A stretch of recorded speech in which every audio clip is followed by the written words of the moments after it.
Lições Bíblicas CPAD, Adultos, terceiro trimestre de 2023. Tema do trimestre: a Igreja de Cristo e o Ímpério do Mal. Como viver neste mundo dominado pelo espírito da Babilônia. Comentarista: Douglas Batista. Lição 5: a desacralização da vida no ventre materno. Classe Daniel, AD Central.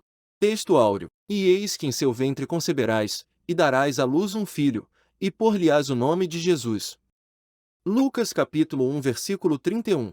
Verdade prática. A concepção divina de Jesus Cristo sacraliza a vida no ventre materno e se opõe à cultura morta, infantil intrauterina do presente século. Leitura bíblica em classe. Lucas capítulo 1 versículos 26 ao 33 e 39 ao 45. E, no sexto mês, foi o anjo Gabriel enviado por Deus a uma cidade da Galiléia, chamada Nazaré, a uma virgem desposada com um varão cujo nome era José, da casa de Davi, e o nome da virgem era Maria. E, entrando o anjo onde ela estava, disse: Salve, agraciada, o Senhor é contigo, bendita és tu entre as mulheres. E, vendo ela, turbou-se muito com aquelas palavras e considerava que saudação seria esta. Disse-lhe, então, o anjo: Maria, não temas, porque achaste graça diante de Deus, e eis que em teu ventre conceberás, e darás à luz um filho, e por-lhe-ás o nome de Jesus. Este será grande e será chamado Filho do Altíssimo, e o Senhor Deus lhe dará o trono de Davi, seu pai, e reinará eternamente na casa de Jacó, e o seu reino não terá fim. E, naqueles dias, levantando-se Maria, foi apressada às montanhas, a uma cidade de Judá, e entrou em casa de Zacarias, e saudou a Isabel. E aconteceu que, ao ouvir Isabel a saudação de Maria, a criancinha saltou no seu ventre, e Isabel foi cheia do Espírito Santo, e exclamou com grande voz, e disse: Bendita és tu entre as mulheres, e é bendito o fruto do teu ventre. E de onde me provém isso a mim, que venha visitar-me a mãe do meu Senhor? Pois eis que, ao chegar aos meus ouvidos a voz da tua saudação, a criancinha saltou de alegria no meu ventre. Bem-aventurada a que creu, pois hão de cumprir-se as coisas que da parte do Senhor lhe foram ditas. Introdução: Deus é o autor supremo da vida. Por isso, as Escrituras a valorizam desde a concepção no ventre materno. Assim, toda ideologia que tem o objetivo de alterar o conceito da vida, desqualifica a autoridade bíblica e faz apologia à cultura de morte infantil no útero. A ideia progressista, que reivindica ao ser humano a autonomia sobre a vida, afronta a soberania divina. Nesta lição, estudaremos a concepção sobrenatural de Jesus Cristo, a apologia ideológica da cultura da morte e o conceito da sacralidade da vida no útero materno. Palavra-chave: vida. Tópico 1. A concepção de Cristo. 1. O anúncio do nascimento. Uma virgem comprometida em casar-se com José, chamada Maria, recebe a visita do anjo Gabriel em Nazaré. O ser angelical lhe faz uma revelação: em teu ventre conceberás, e darás à luz um filho, e por-lhe-ás seu nome de Jesus. Diante do inusitado, Maria indaga: como se fará isso, visto que não conheço varão? A pergunta demonstra a perplexidade da Virgem de como se daria a concepção sem a participação de um homem. No Evangelho, a menção à cidade de Nazaré é profética, pois o Cristo seria chamado de Nazareno. Lucas ainda enfatiza a virgindade da donzela e a descendência de José da casa de Davi. Essas informações integram as profecias messiânicas e tornam fidedigno o relato bíblico. 2. A miraculosa concepção. O anjo Gabriel explica a Maria que a concepção seria singular e miraculosa, descerá sobre ti o Espírito Santo e, por isso, declara que o menino, o santo, será chamado Filho de Deus. A jovem não pediu sinal algum, mas o anjo lhe comunica da gravidez de Isabel como um incentivo de sua fé: tua prima concebeu um filho em sua velhice. O testemunho das Escrituras de mulheres estéreis que ficaram grávidas preparou o mundo para crer e receber o milagre da concepção de Jesus por meio de uma virgem. A respeito dessa realidade, o anjo endossa ao se referir à gestação de Isabel: é este o sexto mês para aquela que era chamada estéril. Ao finalizar a mensagem, Gabriel completa: porque para Deus nada é impossível. 3. A bênção do nascimento. A vida gerada no ventre de uma mulher é um milagre, pois Deus dotou o ser humano com a dádiva da procriação. Por isso, O nascimento de filhos é uma recompensa divina. Contudo, sem o dom da fertilidade, um ventre estéril torna-se obstáculo para a vivência da maternidade. Assim, a relevância da gestação e a sacralidade da vida no ventre da mãe são endossadas quando a Bíblia registra a gravidez miraculosa de Maria e de Isabel, uma virgem e outra de idade avançada. Isabel trazia João no seu ventre, que nasceu com o objetivo de preparar ao Senhor um povo bem disposto. Maria portava em seu ventre o Filho do Altíssimo, o Rei Eterno, que nasceu para ser o Salvador, que é Cristo, o Senhor. Sinopse 1. A história da concepção divina de Jesus Cristo ilustra a sacralização da vida desde o ventre materno, ressaltando que toda a gestação é um milagre, uma dádiva concedida pelo Criador. Tópico 2. A cultura da morte. 1. O projeto ideológico. A cultura da morte é um conjunto de ideias que visa modificar o conceito bíblico da vida. Entre suas pautas estão a legalização do aborto e da eutanásia, apologia ao suicídio e o controle da natalidade. Mediante estratégias culturais, intelectuais e políticas, impõe-se uma agenda de desconstrução da sacralidade da vida, algo caro à cultura cristã, como vimos no tópico anterior.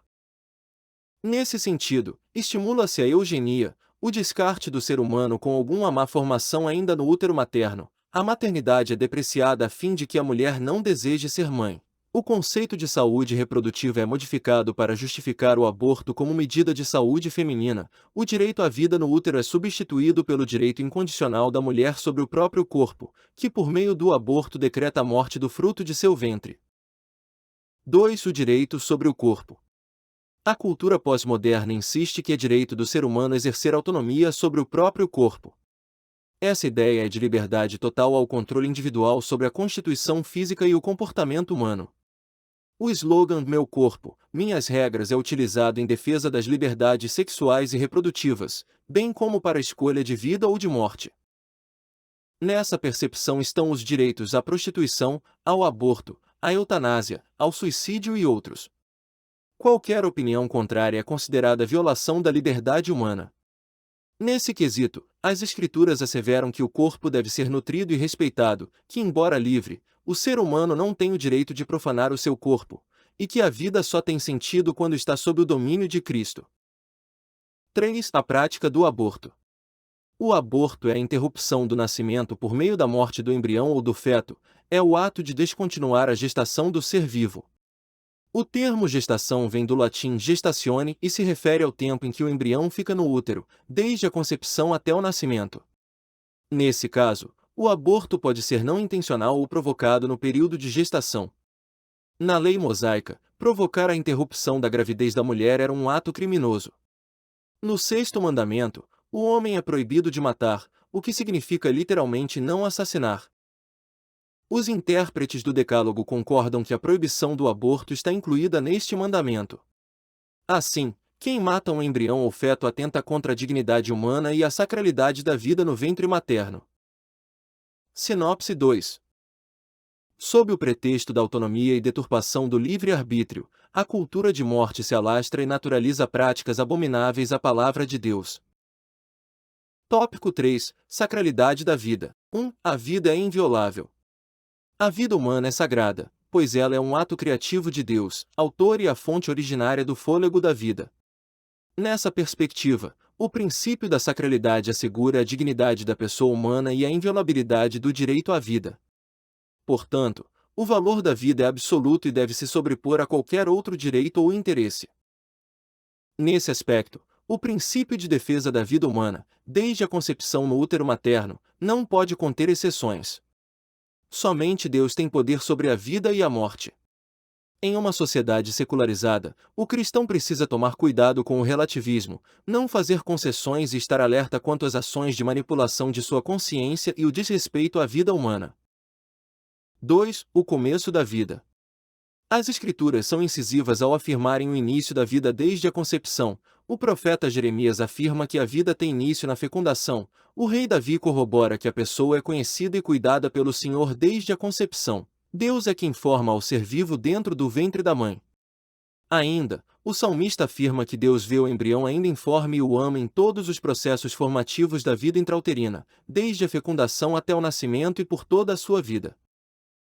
Por conseguinte, de acordo com as escrituras, a vida começa quando ocorre a união do gameta masculino ao feminino. Essa nova célula é um ser humano e possui identidade própria e, portanto, o seu direito de nascer não pode ser interrompido por vontade, desejos ou caprichos humanos. 3. A posição cristã. A Igreja que mantém o princípio teológico da autoridade bíblica defende a dignidade humana e a inviolabilidade da vida desde a sua concepção. Ensina que a vida humana é sagrada em todas as etapas do desenvolvimento da vida e que não pode ser violada por nenhum tipo de cultura. Ratifica que toda ideologia que seculariza os princípios bíblicos deve ser combatida. Sinopse 3. As Sagradas Escrituras defendem a dignidade humana e a inviolabilidade da vida desde a sua concepção, tal como a Igreja de Cristo deve fazer. Conclusão: a gestação e a procriação do ser humano são bênçãos divinas.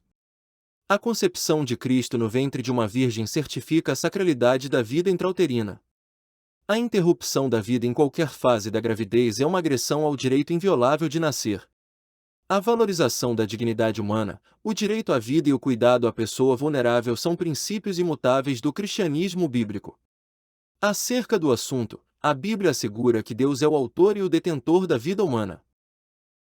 Amém. Terminamos aqui a leitura da lição. A seguir temos a seção Revisando o conteúdo. São as perguntas e respostas, no final da lição, que servem para a revisão e fixação dos conceitos da lição. Isso para que você tenha um aprendizado melhor. Vamos lá?